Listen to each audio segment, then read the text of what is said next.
Hi, and welcome to week 3 of module 2 in our University Certificate in Police Leadership. We've talked about the importance of understanding leader, context, and follower when we're thinking about leadership effectiveness within police leadership. And of course, when we think of context, we've talked about VUCA and the impact of VUCA contextually upon our decision making. We've also talked about the Vroom-Jago model of leadership decision making and how leaders often have to look at contextually whether they need to have a speed of decision or whether they need to develop their followers in that decision process. In our module today, we're going to focus on the followers and how, as leaders, situationally, sometimes we have to adjust in terms of our followers' motivation and in terms of our followers' then also expertise. And so we'll look at the Hershey and Blanchard's situational approach to leadership, which is another contingency model based upon the followers' capacity. And so in this module, we want to understand how leadership is often contingent on people and situations, and we're going to be focusing much more on the people component of that contingency in this week.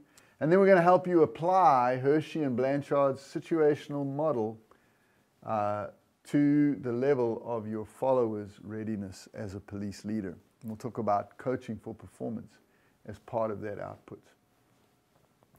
So when we think about contingency and contingency approaches, and the Vroom-Jago model is a contingency approach based upon certain factors, Hershey and Blanchard's situational leadership theory is another contingency approach that looks at the theory or meaning one thing that depends on other things. And of course, here we're talking about how your leadership depends upon either the context, the leader, or the followers. And here we're focusing, of course, on the followers.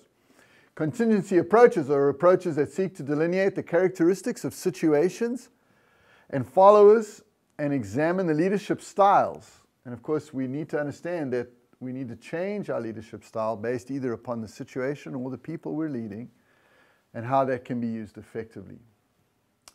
And so when you think about the universalistic versus the contingency approaches to leadership, the universalistic approaches look at certain traits that leaders must possess to be good leaders. And the universalistic approach says, as long as you possess these traits, no matter what the context, no matter what the followers, you'll be a good leader.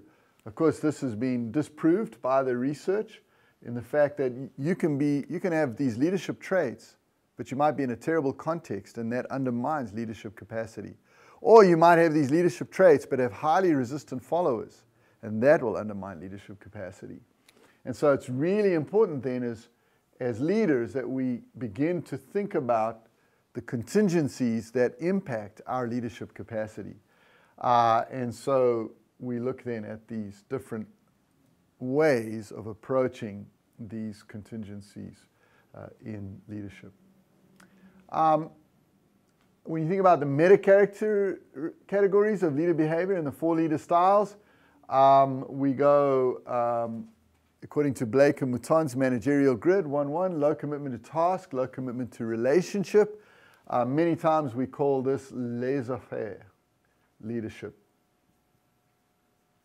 in which was really a low concern for both the task and the relationship. Leaders tend to just delegate because they're not highly committed to accomplishing the task, and they're not really involved in the lives of their followers and in helping and strengthening those followers. The next one is what we call the country club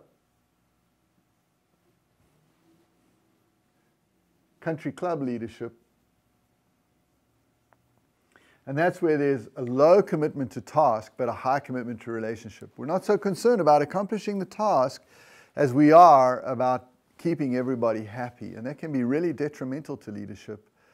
And so we have to think about that highly consultative approach. And as we saw in the Vroom-Jago model and in Grint's taxonomy of problems, sometimes as a leader you have to make a decision and you can't keep everybody happy. The next one we look at is this, what we call the 9-1 approach, or the authority compliance approach to leadership, in which is a high commitment to task but a very low commitment to relationship. Here, these leaders focus on accomplishing the task. They become highly transactional. I pay you, do your job. I don't care what's going on in your life. Much more important to me is the task. We then come to this idea of a 9-9 approach, which is highly collaborative. And this is a collaborative approach to leadership in which you combine the importance of task and relationship. So that's important to think about. So then when we think about those different approaches to leadership, 1-1, 1-9, 9-9, and 9-1, we look at Hershey and Blanchard's situational theory, and we see it defined thus. Hershey and Blanchard's extension of the leadership grid focuses on the characteristic of as the important element of the situation. So here we're not focusing on the leader, we're not focusing on the context, we are focusing on the follower. And consequently determining what is the most effective leader behavior in terms of how my followers are within that given situation. So Hershey and Blanchard's situational theory, then you have different ways of dealing with the followers. You can have a telling style, which is a directive approach that reflects a high concern for task. Remember? A high concern for task, but a low concern for people and relationship. This was that 9-1 authority compliance approach from Blake and Mouton's managerial grid. We can have the selling style, which is based on a high concern for both relationship and task. That's 9-9, and we call that, of course, collaborative approach. Participating style, characterized by high relationship and low task. This was the country club approach. Or delegating style reflects a low concern for both task and relationship. We call that laissez-faire leadership. So you can see how that ties into Blake and Mouton's managerial grid. Now I do want to say this. This is one of the most popular leadership approaches that people use. It's easy to teach. It's easy to enact. However, there is this one caveat. It is not strongly supported by much research. In other words, there's not a lot of research that actually supports the efficacy of this approach. So it's an easy model to understand. It helps us because it is a contingency approach that focuses on the follower. But I do want to just add the caveat that there's not a lot of research that supports this approach. But as a leader, it's a helpful map for you to think about. It's just one of those many maps that you can look at and say, maybe this is something I need to use as a leader when I have a certain group of followers or a certain type of follower that I need to work with. So if, and you work through the model in this way, you can see the color coding ties together here in the model. If you can see that, there's the color coding that works together. And so the question I have to ask myself is my follower in a low position? Are they unable or unwilling or insecure in terms of accomplishing the task?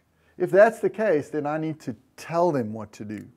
I need to say, this is what I want you to do, and this is how I want you to do.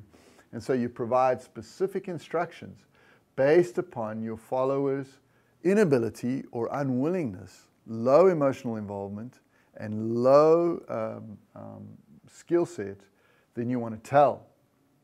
If your follower is unable but very willing, in other words, they don't have the skill set to accomplish the task, but they're very willing and they're very committed, you can build that skill set in them. As one leader said to me, I'd rather have someone who's highly willing but not able, because I can teach them that skill. And so then you want to explain your decisions and provide opportunity for clarification as you help them to develop that skill set. The third leader style is one of participating, because your followers are able but unwilling or insecure. And so you want to strengthen their emotional commitment to the task. They're highly capable, but they are either insecure about their ability to accomplish that task, or there's an unwillingness there. And so then you want to share ideas and help them participate in the decision-making process so that there's a higher level of buy-in. Finally, if your follower is highly able and highly willing or confident, you can turn the task over to them for implementation, and as a leader then you simply delegate. So how you respond as a leader is determined by where the follower is at. And that determines then how you respond. Now, in the last 30 seconds, I want to mention that you can read through these. To build follower capacity, you may want to use the Coaching for Performance model as developed by Sir John Whitmore. I have a video in your videos on how to use this model, and it's a model where you ask questions to build effectively performance in your followers. And so you ask them, what is your goal? What's your reality? What's your options? And what's your will? And you can see this all unfolded in the video. So if you have followers who maybe have just a sense of insecurity, or they're not quite sure, they have a blockage, they're capable, you can use this model to strengthen their capacity. And this also diminishes micromanagement as you build that capacity within those you're leading. Thank you so much.